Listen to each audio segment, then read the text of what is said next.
You know, there are two kinds of animals in this world, predators and prey. No one watches a leopard chase down a gazelle and denies that the gazelle has a right to use its hooves and horns to protect itself from the predator. But there are people in this room tonight and all across the country who would deny that same right to self-defense to other human beings. Such people seem to think that the way to stop the leopard is to cut the horns off of the gazelle, that by somehow making it easier for the predator will simply go away. My friends, this is insane.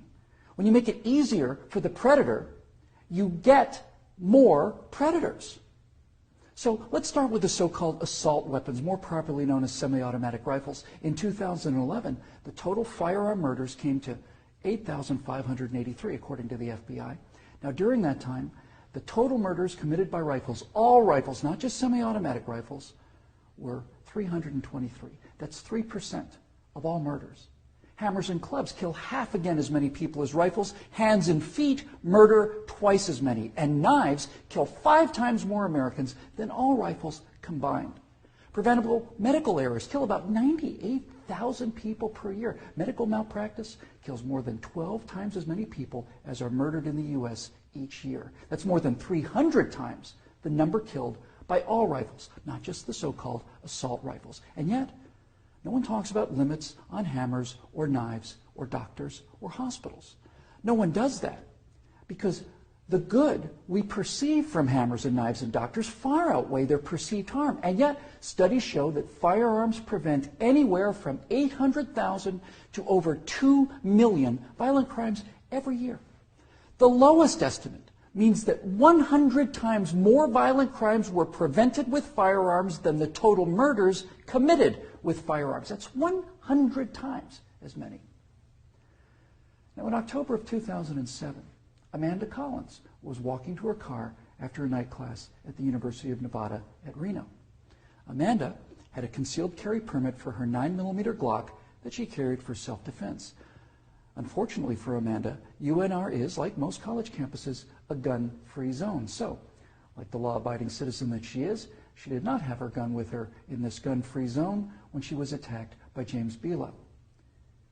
Bila raped her on the UNR campus less than 300 yards from the campus police office. He then walked away, and a few months later, this human predator went on to murder 19-year-old Breonna Dennison. Amanda Collins went on to say, quote, "I know, having been the first victim, that Breonna Dennison would still be alive had I been able to defend myself that night," unquote.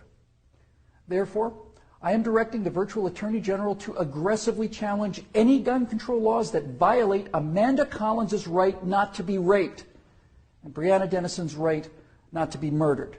You're not forced to abandon your First Amendment right when you enter Chicago or New York, or your Fifth Amendment rights when you walk onto a college campus. As virtual president, I will veto on the spot without hesitation, but with a great deal of pleasure, any and all attempts to destroy any of the Bill of Rights, of the Constitution of the United States of America. Because when it's all said and done, the Second Amendment to the Constitution is not there to protect us against criminals, and the people calling for gun control know this. That's why they want gun control instead of crime control. That's why they want laws that, at the stroke of a pen, turn law-abiding citizens into criminals. The Second Amendment is there to protect the American people from tyranny. The Second Amendment is there to protect the American people from politicians. The Second Amendment is there to protect the American people from us. Now, some politicians claim America deserves a vote on this issue. Okay, let's have a vote. Those of you advocating infringement on the right of the people to keep and bear arms need to go to the American people with the 28th Amendment, which would simply read, "The Second Amendment to the Constitution is hereby repealed." That would, for the first time, give you the legal authority to do what you have been doing and what you are trying to do now in direct violation of your oath of office to defend the entire Constitution of the United States, not just the parts you happen to approve of. So go ahead, go to the American people and tell them that ultimate power is no longer to be vested in the people who can't be trusted with that power according to you. Tell them only the government can have that power now. You go out there and try to convince the people of the 38 states that you're going to need to get that amendment passed to agree with your opinion of them versus their opinion of you. I dare you. 12 million unarmed men, women, and children were unable to resist being murdered by their own National Socialist government in Germany.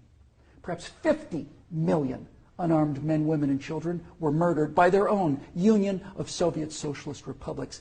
50 million Chinese murdered by their own government under Mao, who also disarmed his people. And in Cuba, and in Vietnam, and in the killing fields of Cambodia. Now you say that can't happen here? You say we're protected? By what? By the Constitution that you're in the process of destroying? You are in violation of your oaths of office by so much as introducing this legislation, let alone passing it. My fellow Americans, the previous inhabitants of this chamber watched as 100 million people were murdered after being disarmed by their own governments. Every single one of those men, women, and children were as real and precious and irreplaceable as the children at Newtown. And I tell you here and now that I will be damned if I will let that happen to the American people.